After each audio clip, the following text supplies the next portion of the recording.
तो कैसे हैं आप सभी लोग? आई होप आप लोग अच्छे होंगे। तो आज हम पढ़ेंगे class 10th history chapter number 1 the rise of nationalism in Europe, यानी नेशनलिज्म का राइज कहाँ? यूरोप में। राष्ट्रवाद का जो उदय है यूरोप में, वो हम पढ़ेंगे। पहला है, in 1848 Frederic Sorrieu, a French artist, prepared a series of 4 print visualizing his dream of a world up of democratic and social republic as he called them. तो 1848 में कौन था? एक फ्रेंच आर्टिस्ट था, फ्रेडरिक सोरियो। उन्होंने क्या बनाया था? एक सीरीज बनाई थी। किस चीज की? उन्होंने विजुअलाइज किया था, किसमें? वर्ल्ड को विजुअलाइज किया था as a democratic and social republic, यानी डेमोक्रेटिक गणतंत्र के रूप में उन्होंने एक वर्ल्ड को विजुअलाइज किया था अपनी उस पेंटिंग में। क्योंकि उस टाइम पे डेमोक्रेटिक रिपब्लिक नहीं हुआ करती थी, उस टाइम पे राजा महाराजाओं का रूल हुआ करता था। इसके बाद है, artist of the time of French revolution personised liberty as a female figure, यानी जो आर्टिस्ट थे कब के? फ्रेंच रेवोल्यूशन के टाइम के। उन्होंने क्या किया था? लिबर्टी को कैसे दिखाया था? एज अ फीमेल फिगर दिखाया था। आपने फ्रेंच रेवोल्यूशन क्लास 9th में पढ़ा था। उसके बाद है, according to Sorrieu's utopian vision, the people of world are grouped as a distinct nation identified through their flags and national costume. तो फ्रेडरिक सोरियो ने क्या सोचा था? उसने सोचा था कि लोग कैसे हैं? ग्रुप्ड हैं, कैसे? डिस्टिंक्ट अलग अलग कंट्रीज के रूप में। उनके पास क्या है? अपना अपना नेशन का एक फ्लैग है और एक नेशनल कॉस्ट्यूम है। उसके बाद है, this chapter will deal with many of issues visualized by Sorio.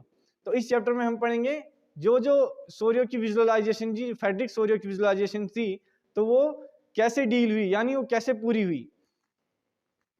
During the 19th century, nationalism emerged as a force which brought about sweeping changes in political and mental world of Europe. यानी 19th century में क्या हुआ? Nationalism क्या हुआ? Emerge क्या हुआ? As a force emerge हुआ, जिसने क्या किया?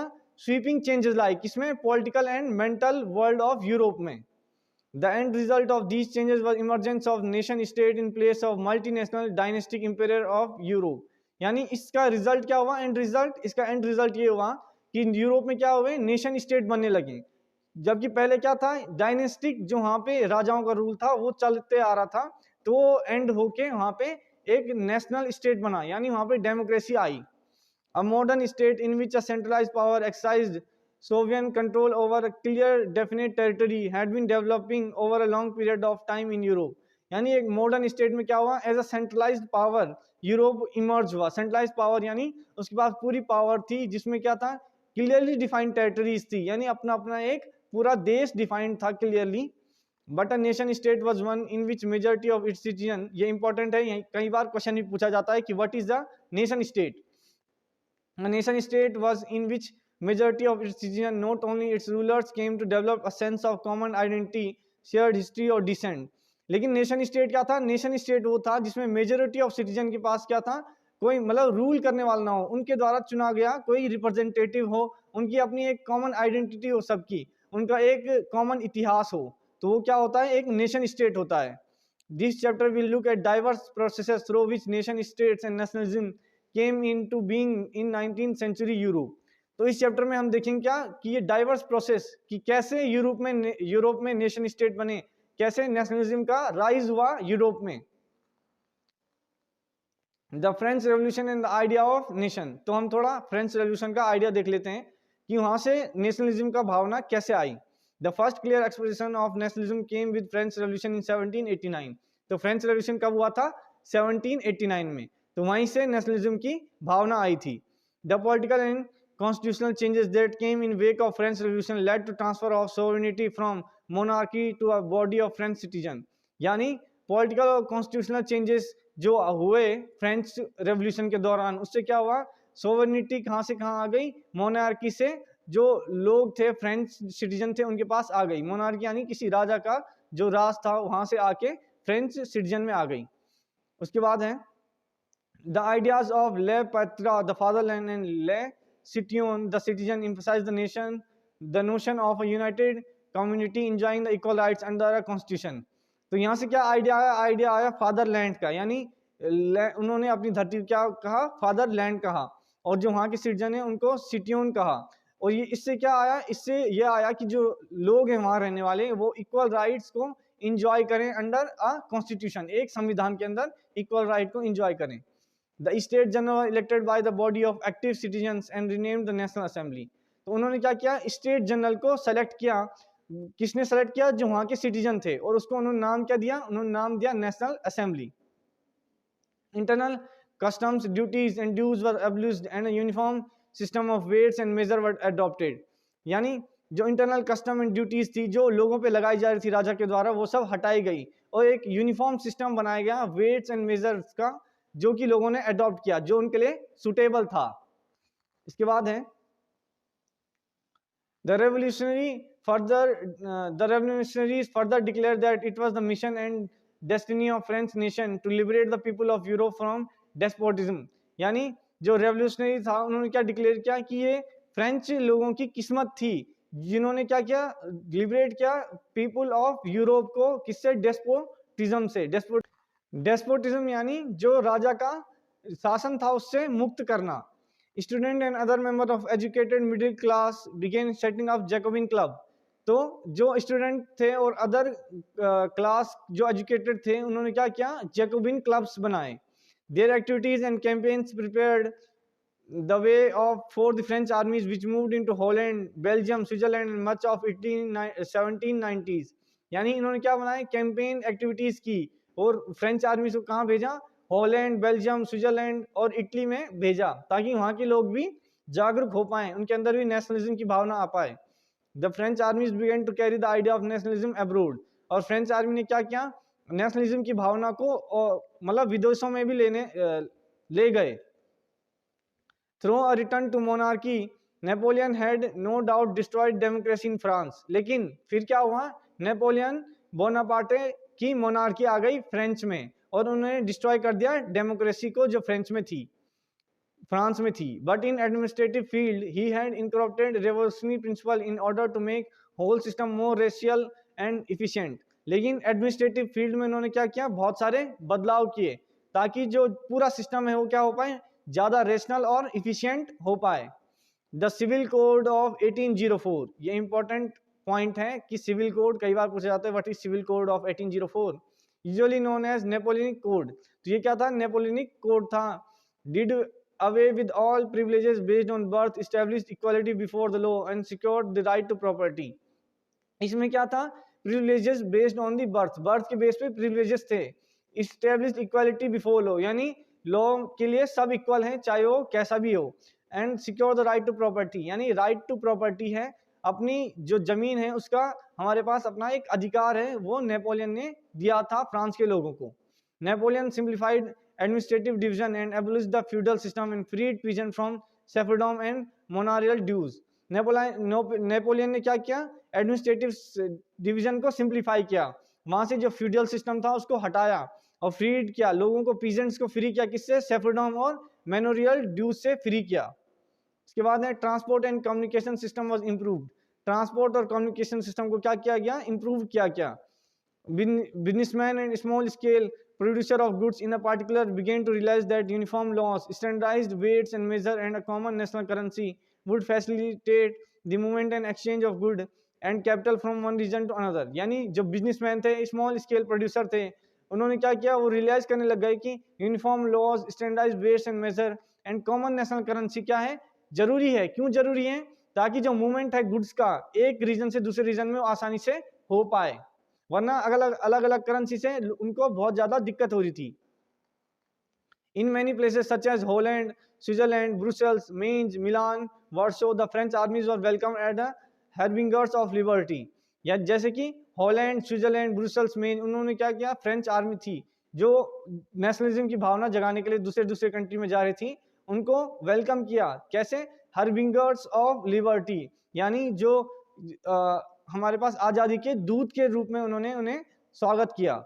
It became clear that new administrative arrangement did not go hand in hand with political freedom.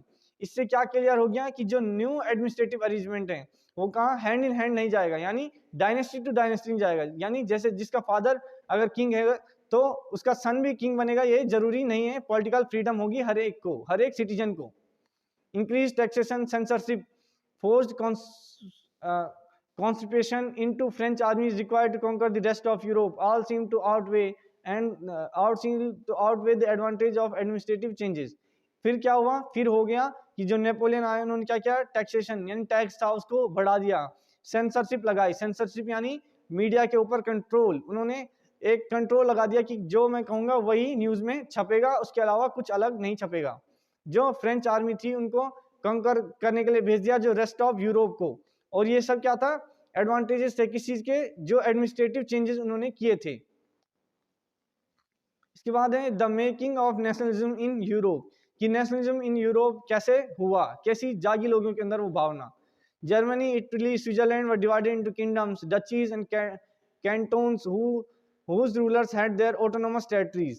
Germany, Italy, Switzerland किसमें डिवाइडेड थे, किंगडम्स में डिवाइडेड थे, जिसमें कौन राज कर रहे थे, डचीज, कैंटोन्स, जो क्या थे वहां रूलर थे, ऑटोनोमस टेरिटरीज थी उनके पास, अपनी पहले से टेरिटरी थी। They did not see themselves as sharing collective identity और common culture। वो कैसे नहीं देखते थे एक दूसरे को as a sharing collective identity, यानी हमारी कोई एक समान पहचान नहीं हो, ऐसे नहीं देखते थे, वो सबको अलग अलग पहचान से देखते थे, उनका कॉमन कल्चर नहीं था, सबका अलग अलग अपना कल्चर था। The Habsburg empire ruled over Austria and Hungary. जो हैब्सबर्ग एम्पायर था वो कहाँ रूल कर रहा था, ऑस्ट्रिया और हंगरी पे रूल कर रहा था। In Hungary the half of population spoke Magyar while the other half spoke a variety of dialects. Hungary में क्या था, आधी पॉपुलेशन क्या स्पोक करती, मग्यार स्पोक करती थी, और आधी कुछ और अलग अलग डायलेक्ट्स यानी जो बोली थी वो स्पोक करती थी। Beside these three dominant groups, there also lived within the boundary of empire, boundaries of empire। इन तीनों डोमिनेंट ग्रुप के अलावा भी वहाँ कुछ और जो जनजाति थी वो रहती थी उस एम्पायर में। The only tie binding these diverse group together was common allegiance to the empire. यानी जो ग्रुप जो इन चीजों को एक साथ बांधने वाली थी वो सिर्फ एक चीज थी कि उन्होंने अपने एम्पीरियर के प्रति, जो उनके ऊपर राज कर रहा है उसके प्रति वफादार रहना था। इसके बाद है the aristocracy and the new middle class. तो socially and politically unlanded aristocracy was dominant class on the continent. यानी जो एरिस्टोक्रेसी थी वो क्या थी, डोमिनेंट क्लास थी। एरिस्टोक्रेसी क्या होती है, जिस क्लास को कुछ स्पेशल प्रिविलेज मिलता है वो क्या होते हैं, एरिस्टोक्रेट्स होते हैं। The member of this class were by a common way of life that cuts across regional divisions.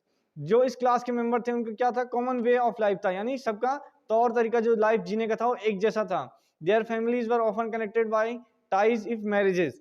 यानी जो एरिस्टोक्रेसी थी उसके जो लोग थे वो कैसे जुड़ते थे, जब कोई मैरिज उनके यहाँ होती थी तब वो सब लोग गैदर यानी इकट्ठा हो जाते थे। This powerful aristocracy was however numerically a small group.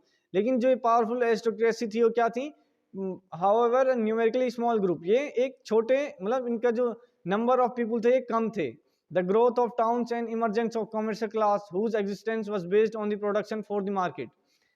इसके बाद क्या हुआ, टाउन्स की ग्रोथ हुई और एक न्यू क्लास का इमरजेंस हुआ, वो क्या थी, कमर्शियल क्लास, जो किस पे बेस्ड थी कि जो प्रोडक्शन हो रहा है मार्केट में, जो गुड्स बन रहे हैं वो उस पे बेस्ड थी, यानी वो उसको प्रोड्यूस कर रही थी। Industrialization began in England in second half of 18th century. इसके बाद क्या हुआ, second half of 18th century में इंग्लैंड में क्या हो गया, इंडस्ट्रियलाइजेशन हो गया। But in France in parts of German states its occurred only during 19th century. लेकिन जो फ्रांस और अदर पार्ट्स ऑफ जर्मनी थे ये कब आया, इंडस्ट्रियलाइजेशन कब इधर आया, 19th सेंचुरी में आया, यानी 19वीं शताब्दी में आया। On it's way new social group came into being a working class population, middle class made up of industrialist, businessman and professionals. फिर इसके बाद क्या है, एक और नया सोशल ग्रुप आ गया, वो क्या आ गया, वर्किंग क्लास पॉपुलेशन और मिडिल क्लास, यानी जो इन सबके बीच में थे, किसके बीच में थे, इंडस्ट्रियलिस्ट, बिजनेसमैन और प्रोफेशनल्स के बीच में थे। It was among the educated liberal middle class that idea of national unity following the abolition of aristocracy privileges gained popularity। यानी जो एजुकेटेड लिबरल मिडिल क्लास थे उनमें क्या आइडिया आया, नेशनलिज्म का आइडिया आया, यानी यूनिटी का एक भावना आई इनके अंदर, एकता की भावना आई।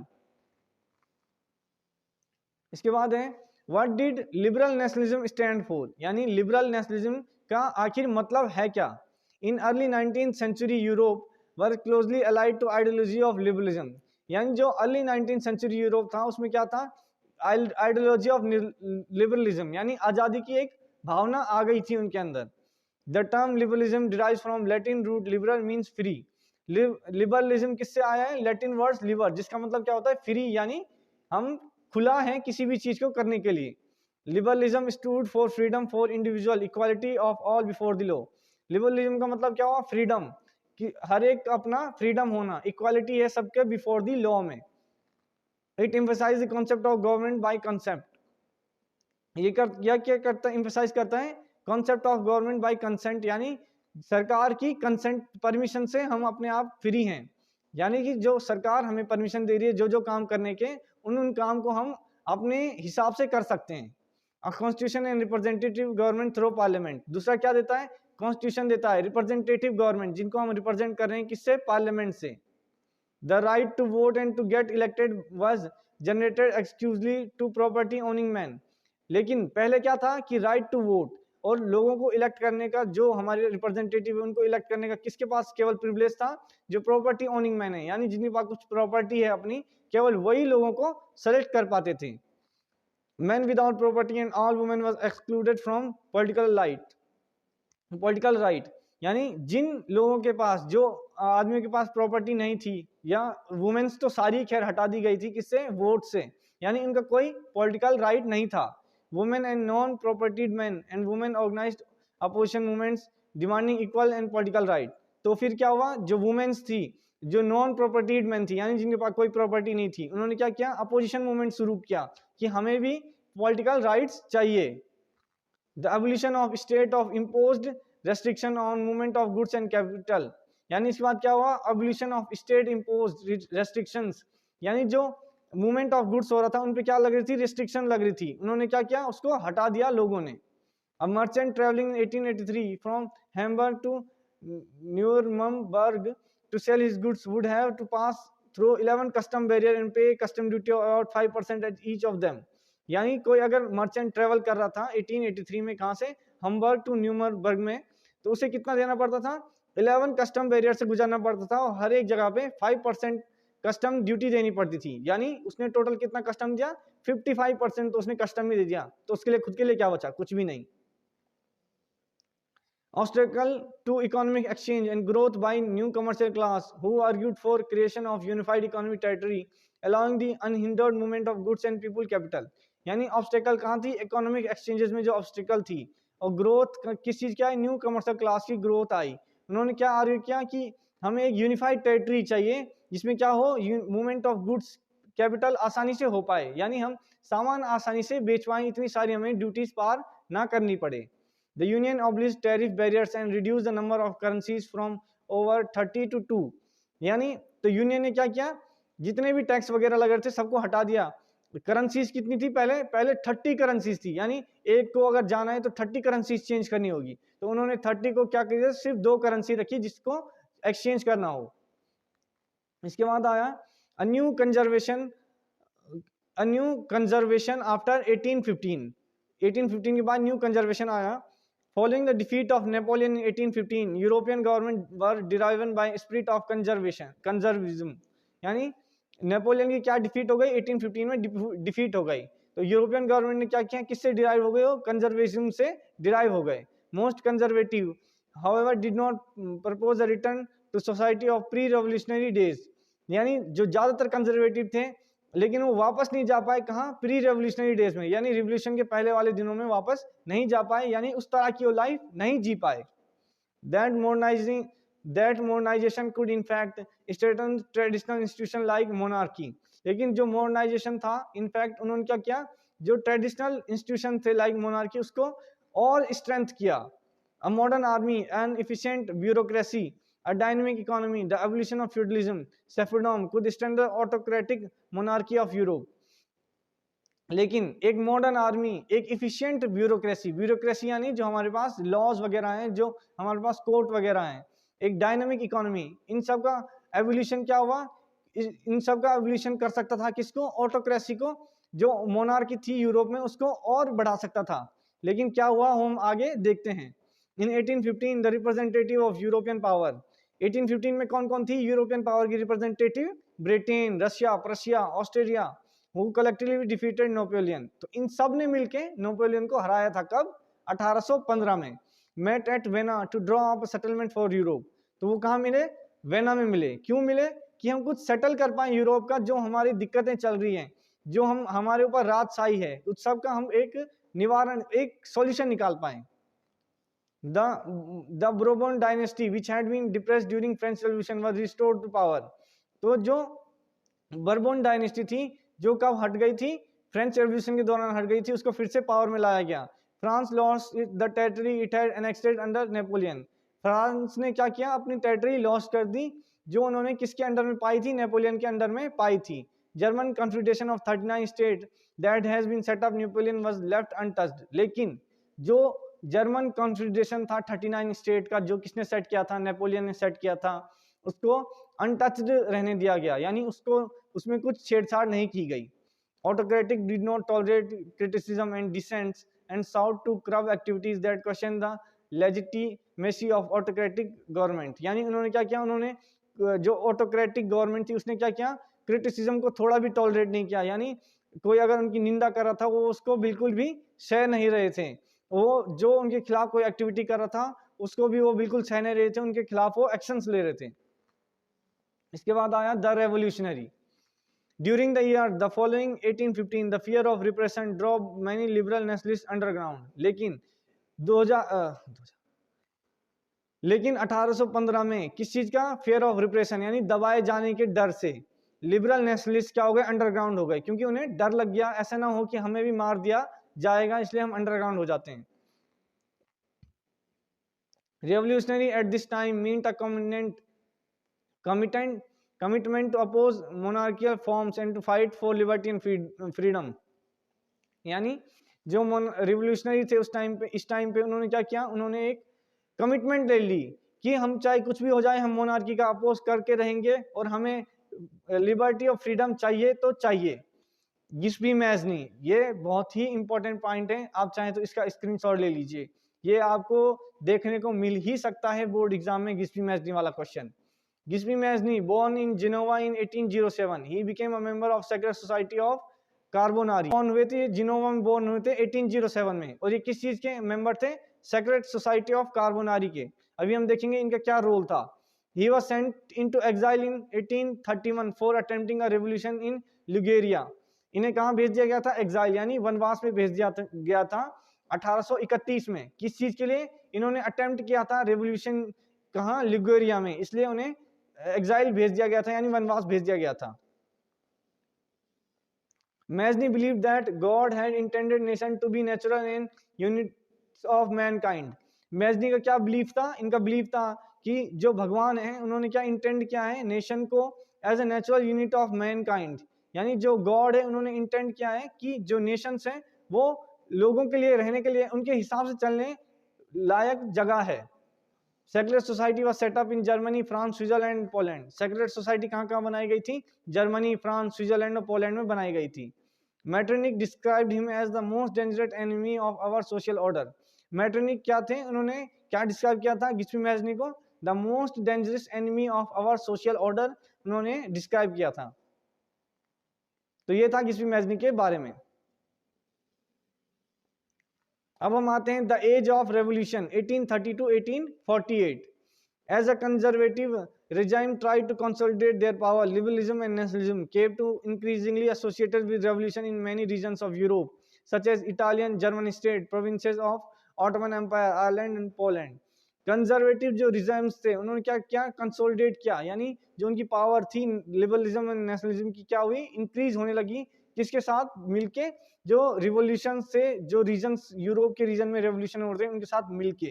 कहाँ कहाँ हो रहे थे, जैसे इटली में, जर्मनी में तो ऑटोमन एम्पायर था, जैसे provinces of Ottoman empire, Ireland and Poland, तो इन सब के साथ मिलके इनकी पावर क्या हो गई, बढ़ गई। When the France sneezes, Metternich once remarked, the rest of Europe catches cold।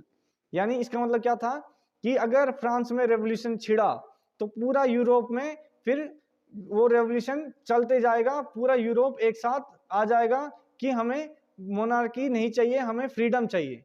तो इस लाइन का ये मतलब था।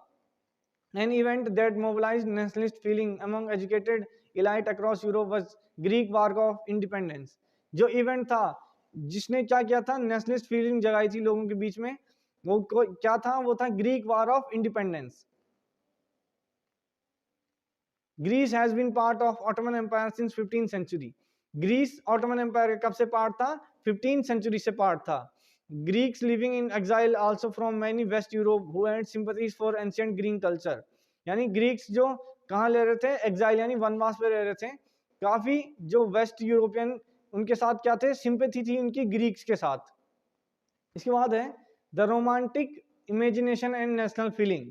तो यहाँ पे रोमांटिक इमेजिनेशन का क्या मतलब है कि एज अ अपनी जो नेशन है उसको एज फादरलैंड देखना, वो वाला नहीं जो आप सोच रहे हो। The development of nationalism did not come about only through Wars and territorial expansion. तो नेशनलिज्म किससे नहीं आया? केवल वार से और टेरिटोरियल एक्सपेंशन से नहीं आया। Culture played an important role in creating the idea of nation. Art and poetry, stories, music helped express and shape national feeling. तो कल्चर ने भी बहुत बड़ा रोल प्ले किया किसमें? आइडिया क्रिएट करने में नेशन का। कैसे?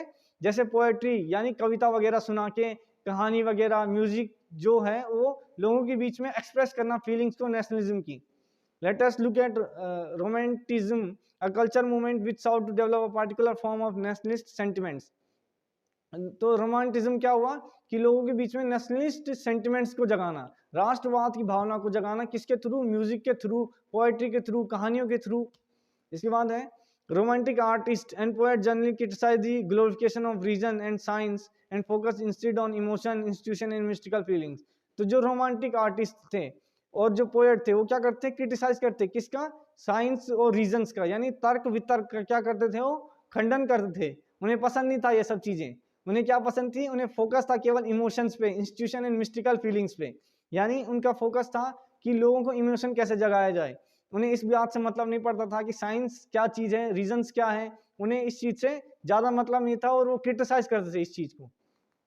Other romantic were through folk song, folk poetry, folk dance, that true spirit of nation. Other romantic चीजें किससे थी? फोक सॉन्ग, जो लोकल सॉन्ग हो गए, लोकल डांस हो गए, लोकल पोएट्री हो गई, उससे भी लोगों के अंदर नेशनलिज्म की भावना जगाई जाए। Nationalism feeling were kept alive through music and language.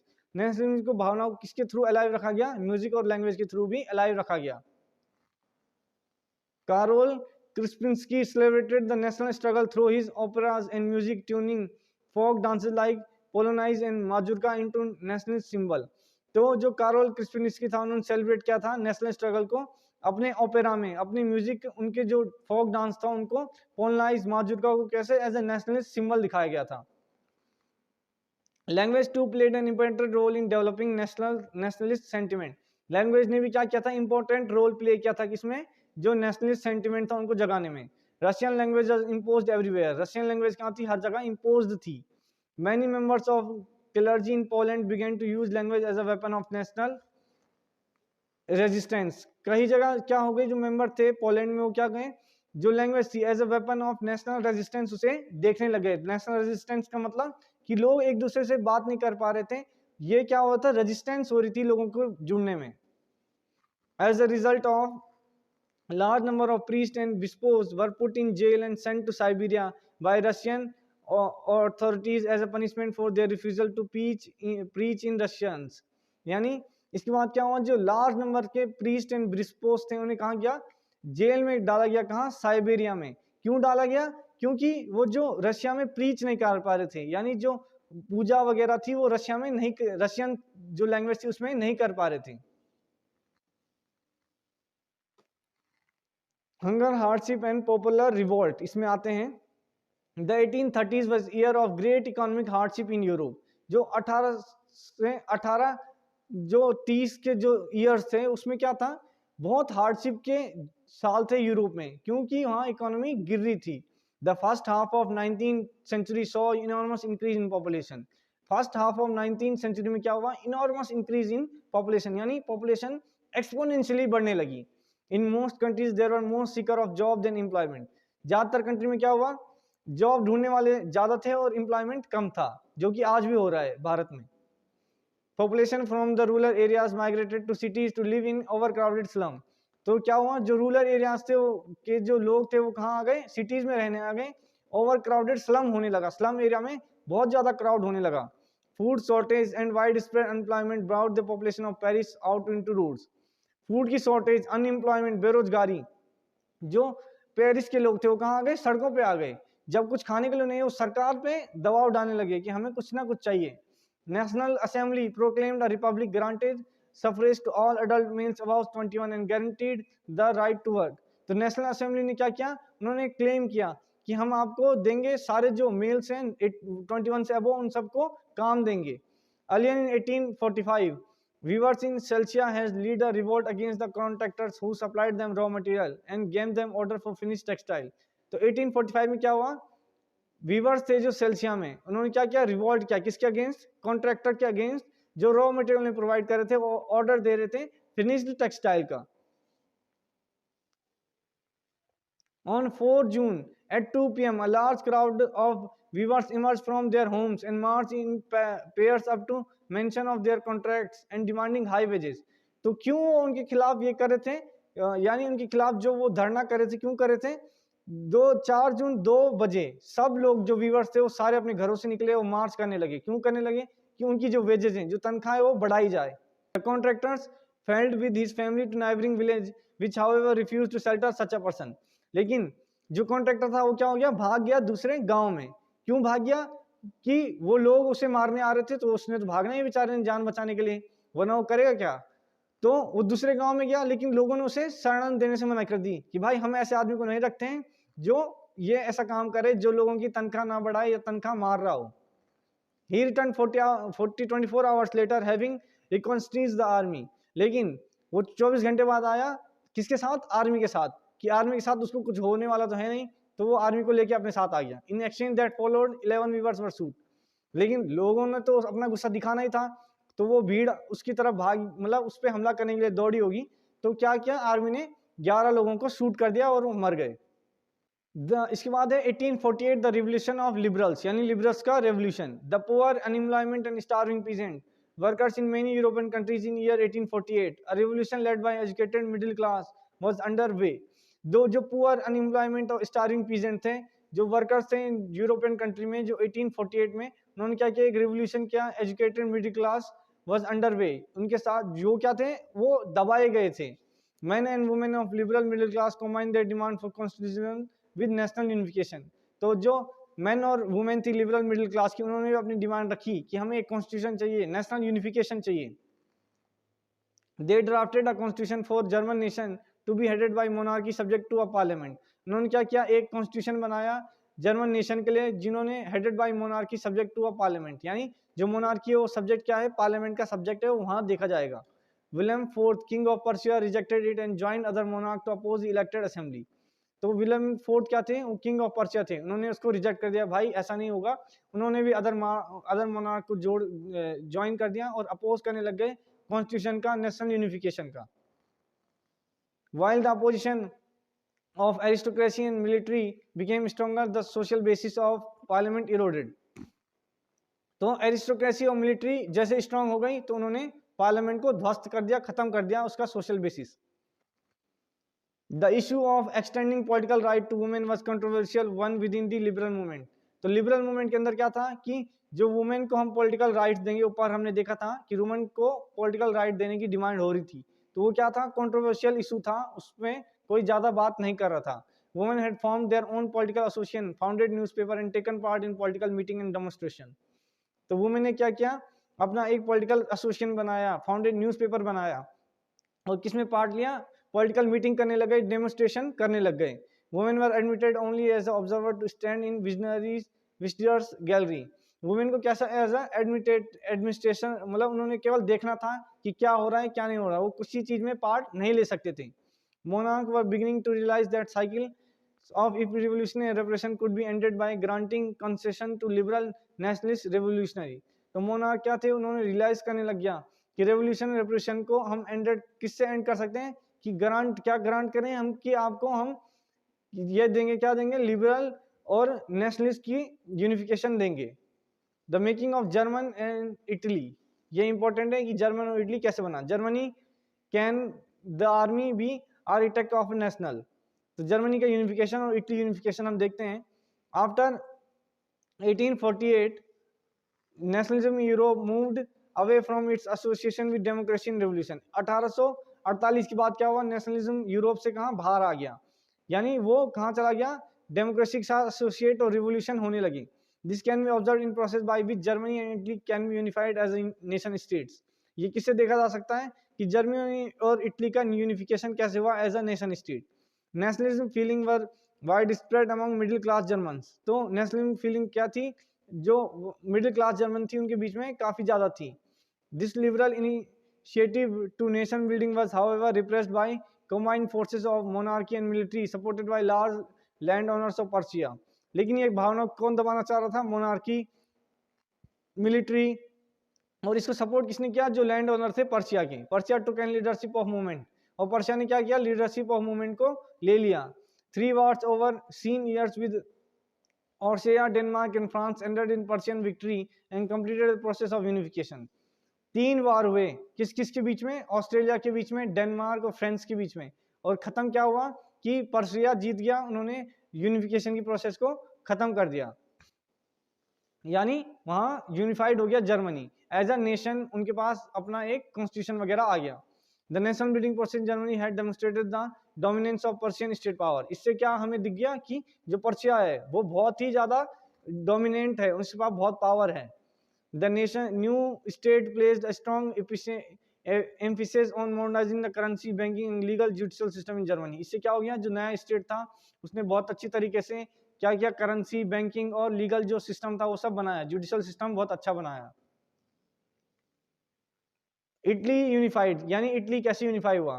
Like Germany, Italy too had a long history of political fragmentation. लेकिन जर्मनी की तरह इटली का भी क्या था, बहुत पुराना इतिहास था पॉलिटिकल फ्रेगमेंटेशन का। Italians were scattered over several dynasties, states as well as multinational Habsburg Empire। Italy क्या था, छोटे छोटे टुकड़ों में स्कैटर था, जो कि मल्टीनेशनल हैब्सबर्ग एम्पायर चला रहा था।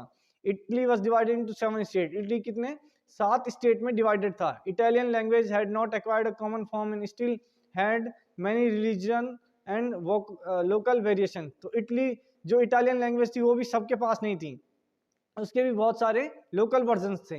गिस्पी Mazzini had sought to put together a coherent program for unitary Italian Republic।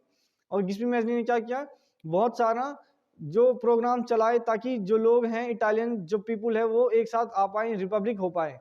Young Italy for dissemination of his goals. तो यंग इटली क्या हुआ, उसका क्या गोल था कि एक हमें नेशन बनाना है। The failure of revolutionary uprising both in 1831 1848 mean that the mental now fell on Sardinia Piedmont under the ruler King Victor Emmanuel II to unify Italian state through war। यानी जो फेलियर था, कब इन्होंने try किया था, 2 बार, 1831 में और 1848 में। लेकिन जो किंग था वहां का, अब उसके ऊपर आ गई थी जिम्मेवारी की, उसने क्या करना था, यूनिफाई करना था इटली को। कैसे, वार के through. Italian offered themselves possibility of economic development, political dominance. जो इटली थी उसने क्या ऑफर किया, पॉसिबिलिटी थी उसके पास, क्या चीज की, इकोनॉमिक डेवलपमेंट और पॉलिटिकल डोमिनेंस की उसके पास पॉसिबिलिटी थी, अभी वो कर सकता था ऐसा, क्योंकि पूरे यूरोप में वार चल रहा था नेशनल यूनिफिकेशन का। Italy was neither a revolutionary nor a Democrat. तो इटली क्या था, ना तो रेवोल्यूशनरी था ना डेमोक्रेट था, ना इधर ना उधर था। Italian population among whom's rate of illiteracy was high remained blissful and unaware of liberal nationalist ideology। यानी जो इटालियन पॉपुलेशन थी, जो अनएजुकेटेड लोग थे, उन्हें कोई आइडिया नहीं था कि नेशनलिस्ट भावना होती क्या है, नेशनलिज्म होता क्या है, यूनिफिकेशन क्या होता है। The strange case of Britain. अब हम किस पे आते हैं, ब्रिटेन पे आते हैं। द मॉडल ऑफ नेशन और nation state some scholars have argued is great Britain. तो जो क्या था कि नेशन और नेशनल स्टेट की जो ये था मॉडल था, वो क्या था, ग्रेट ब्रिटेन से आया था। It was result of long drawn out process. ये किससे था, लॉन्ग ड्रॉन प्रोसेस से था। There were no British nation prior to 18th century. यानी 18वीं शताब्दी से पहले कोई ब्रिटिश नेशन नहीं था। United Kingdom of Great Britain meant in effect that England was able to impose its influence on Scotland. तो United Kingdom of Great Britain क्या था, ये इंग्लैंड का जो इंपोज था किस पे था, स्कॉटलैंड भी था, वो भी इसके अंदर आ रहा था। The British parliament was henceforth dominated by its English member। तो ब्रिटिश पार्लियामेंट किससे डोमिनेट था, इंग्लिश मेंबर से डोमिनेट था। Ireland was forcibly incorporated into United Kingdom in 1801। तो आयरलैंड को क्या लिया, जबरदस्ती लिया गया किसमें, यूनाइटेड किंगडम में। कब, 1801 में, जबकि आयरलैंड आना नहीं चाहता था। British flag, national anthem, the English language was actively permitted in the older nation survived only as a subordinate partners on this union. British flag, national anthem, English language को क्या किया, बहुत ज़्यादा प्रमोट किया गया। जो ओल्डर नेशनल था वो भी इसके साथ जो सबऑर्डिनेट पार्टनर थे जैसे आयरलैंड और स्कॉटलैंड, वो सब जुड़ के ये बनाया गया था, एक यूनियन बनाया गया था। इसके बाद है visualising the nation. While it was easy enough to represent the ruler through a portrait or a statue, in other words they represent a country if it was a person। यानी जो nation था उसको कैसे हम portray कर रहे थे, as a person portray कर रहे थे। Nation was portrayed as a female figure, और नेशन को हम कैसे देख रहे थे, एज अ फीमेल फिगर देख रहे थे। The female figure become a allegory of nation, और फीमेल फिगर जो था उसको हम क्या कह रहे थे, एल्गोरी कह रहे थे नेशन का। Christian Marina, popular Christian name which underline the idea of people nation. तो इसका जो क्रिस्टियन मरीना था उसका नाम क्या था, वो क्या आइडिया प्रोपोगेट कर रहा था, यानी पीपुल्स यानी लोगों का नेशन, यानी लोगों का राष्ट्र। Nationalism and imperialism. By quarter of 19th century, nationalism no longer retained its idealistic liberal democratic sentiment of first half of century but became a narrow creed with limited end। तो quarter of 19th century तक आते आते nationalism क्या हो गया था, इसका idea लोगों ने खो दिया था, और इसके पास क्या आ गए थे, जो नैरो क्रीड यानी इसका कुछ लिमिटेड एंड आ गया था। यानी ऐसा नहीं था कि सबके मन में एक ही जैसा भाव आ गया था, इसमें कुछ ही लिमिटेड लोग थे। The most serious source of nationalist tension in Europe after 1871 was the area called Balkans। तो जो मोस्ट सीरियस नेशनलिस्ट टेंशन थी यूरोप में, वो कब शुरू हुई, 1871 के बाद। और जो एरिया था जहां ये शुरू हुआ था उसको क्या कह रहे थे हम, बाल्कन कह रहे थे। Balkan was a region of geographical and ethnic variation. Balkan क्या था, रीजन था किस चीज का, ज्योग्राफिकल और एथनिक वेरिएशन का। One by one its European subject nationalist broke away from its control and declared independence. एक एक करके क्या थे इसके जो यूरोपियन सब्जेक्ट थे, नेशनलिस्ट थे, वो ब्रोक हो गए अपने आप, और सबने क्या कर दिया, अपने आप को आज़ाद घोषित कर दिया। यानी मैं खुद में एक नेशन हूँ, सब ऐसे ही डिक्लेयर करते थे। बाल्कन का एरिया था उससे टूट के। The Balkan area became an era of intense conflict. तो बाल्कन एरिया जो एरिया था वो क्या हो गया, एक एरा बन गया था इंटेंस कॉन्फ्लिक्ट का, यानी यहाँ बहुत ज़्यादा ये मतभेद हो गया था। Balkan state was jealous of each other. वहाँ के जो रीजन था एक एक, वो क्या था, एक दूसरे का जेलिस था। Each hope to gain more territory at the expense of each other.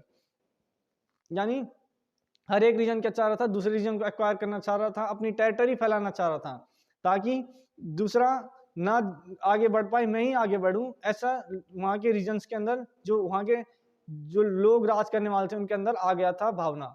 But the idea that society should be organised into nation state came to accepted as natural and universal. लेकिन idea जो society के अंदर आया किस चीज़ का, कि nation state को accept करना चाहिए, वो कैसा था, नेचुरल यूनिवर्सल था। यानी लोगों के अंदर नेचुरली वो चीज़ आ गई थी, क्योंकि सबको पता है एज अ नेशन रहने में कितना फ़ायदा है, एज अ नेशन अपने आप को रिप्रेजेंट करने में कितना ज़्यादा फ़ायदा है। तो इसी के साथ ही नेशनलिज्म इन यूरोप होता है ख़त्म। तब तक के लिए पढ़ाई करते रहें। Thank you.